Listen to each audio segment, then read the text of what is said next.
بەرنامەی کۆمەڵە بۆ حاکمیەتی جەماوەری لە کوردستان بەشی نوهەم. یاسای کار و مافەکانی کرێکاران.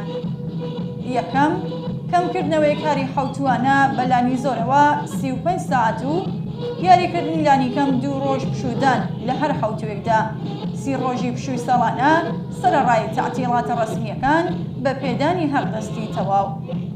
دووهەم، دیاریکردنی لانیکەمی هەڵدەستی ڕەسمی بە ڕێکەوتنی نوێنەرانی سەرتاسەری هەڵبژێردراوی کرێکاران لەسەر بنەمای هەزینەی دابینبوونی پێداویستی ژیان و زیادکردنی ئاستی هەڵدەستەکان هێبەپێ چوونەسەرەی نرخی پێداویستی و بە لەبەرچاوگرتنی باشترکردنی ئاستی ژیان.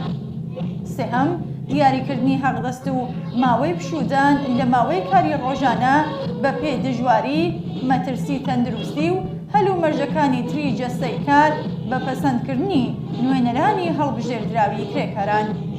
چوارەم، قەدەغەبوونی دەرکردنی کرێکاران لەلایەن خاوەنکار و ئەسپاردنی بڕیاری کۆتایی لە هەموو بوارەکانی دەرکردن بە ڕایگەشتی کرێکاران ئەو بەشەی کە پەیوەندی پێوە هەیە. چاودێری نوێنەرانی هەڵبژێردراوی کرێکاران بە سەرکاری دامەزراندندا. پەنجەم، قەدەغەبوونی هەر جۆرە ئیزافەکاریەک. شەشەم، قەدەغەبوونی کاری شەوانە لە سەرجەم بەشەکاندا بێجگە لەو بەشانەی کە بەهۆی تەکنیکی و یان ئاسایشی کۆمەڵایەتی کە کاری شەوانێ تیادا ناکرێ ڕابگیریێ. پێدانی هەڵدەست و موچەی دوو قات بۆ کاری شەوانە، پێدانی هەڵدەست بۆ کاری شیفتی. هەفتەم، پێدانی هەڵدەست و موچەی زۆرتر بۆ کار لە ڕۆژانی پشوودا. هەشتەم، قەدەغەبوونی هەر جۆرە کارێکی مۆزدی، واتە هەم لە کاری بەشبەش و هەم لە کاری کنتراتیدا و قەدەغەبوونی پێدانی هەڵدەست بە شێوەی کاڵایی و غێرە نەقدی. نوهەم، قەدەغەبوونی هەر جۆرە جەریمە و کەمکردنەوەی هەڵدەست بە بیانووی جۆراوجۆر، پێدانی هەڵدەست و موچە بۆ ئەو کاتانەی بە هەر هۆیەکەوە لەسەر کار حازر نابن، کاتی نەخۆشی و کاریگەریەکانی نەخۆشی، کاتی ماگرتن و هەر جۆرە ڕاوستانێک لە بەرهەمهێناندا بەهۆی جۆراوجۆر و یان ئێرادەی خاوەنکار. دەهەم، لە بەرچاوگرتنی ماوەی خواردن، حەمامی دوای کۆتایی کار و ماوەی پێکهێنانی کۆبوونەوەی گشتی و بەشداری کرێکاران لە پۆلەکانی خوێنەواری بەشێکە لە ساعەتکاری کرێکاران و دابینکردنی خەرجی داهاتووچوو لەلایەن خاوەنکارەوە.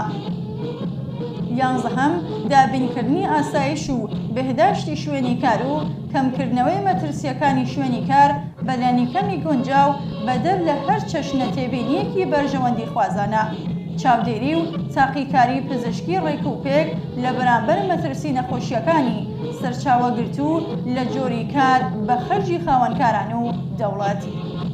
دوانزەهەم، بیمەی تەواوی کرێکاران لە بەرامبەر زیان و خەسارەتی سەرچاوەگرت و لە کار لە شوێنی کار بێ یان لە دەرەوەی کار بەبێ ئەوەی کە کرێکار پێویستی بە سەلماندنی کەمکاری خاوەنکار و یان بەڕێوەبەرایەتی بەشی بەرهەمهێنان هەبێ.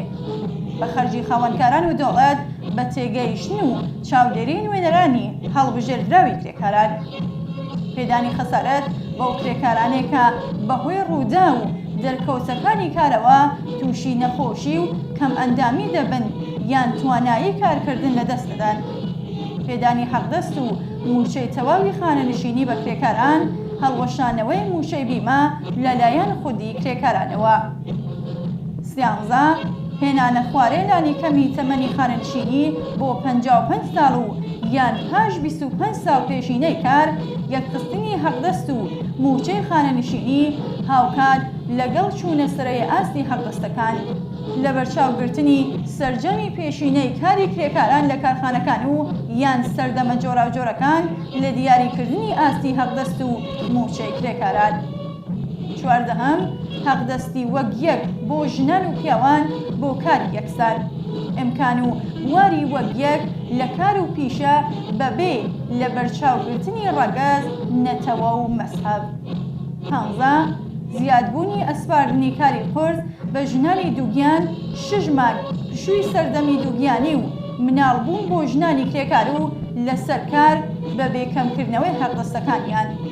دیاریکردنی 2 ڕۆژ پشووی مانگانە بۆ ژنان بە پێدانی ماف و هەڵدەستی تەواوەوە. شانزەهەم قەدەغەبوونی کاری حرفەیی بۆ مناڵان و تازەلاوانی خواردتەمەنی 18 ساڵ. 17 دابینکردنی پێویستی ئاسایشی و فەرهەنگیەکانی شوێنی کار و گەڕەکەکانی سازمانی و نیشتەجێبوون لە چەشنی سالۆنی کۆڕ و کۆبوونەوە، سالۆنی پشودان، خواردنگا، زەوی و سالۆنی وەرزشی، شوێنی گەشت و گوزار، دەرمانخانە، کتێبخانە و پۆلەکانی خوێنەواری بۆ گەورە ساڵان بە هەزینەی خاوەنکار و دەوڵەت. 18 ڕێکخستن و دیاریکردنی ڕێشوینی نێوخۆیی کارگەکان و بەشەکانی بەرهەمهێنان و ئابووری بە پەسەند و چاودێری نوێنەرانی هەڵبژێردراوی کرێکاران، پێکهێنانی دادگاکانی چارەسەری کێشەکان لەگەڵ لێژنەی مونسیپا پێکهاتوو لە نوێنەرانی هەڵبژێردراوی کرێکاران بۆ بڕیاردان سەبارەت بە ناکۆکیەکانی کرێکاران و خاوەنکاران. هەزینەی پێکهێنانی دادگا دەبێ بە تەواوی لە ئەستۆی خاوەنکار بێ. 20 پێکهێنانی لێژنە لێکۆڵینەوەی کرێکاران بە هەڵبژاردننی کرێکاران. ئەم لێژنانە لە چۆنیەتی بەڕێوەبردننی ئەم خاڵانەی ئاماژەپێکرا لە سەرجەم بەشەکانی بەرهەمهێناندا و بەگشتی لە شوێنی کاری کرێکاران لێکۆڵینەوە و حسابڕەسی بکەن.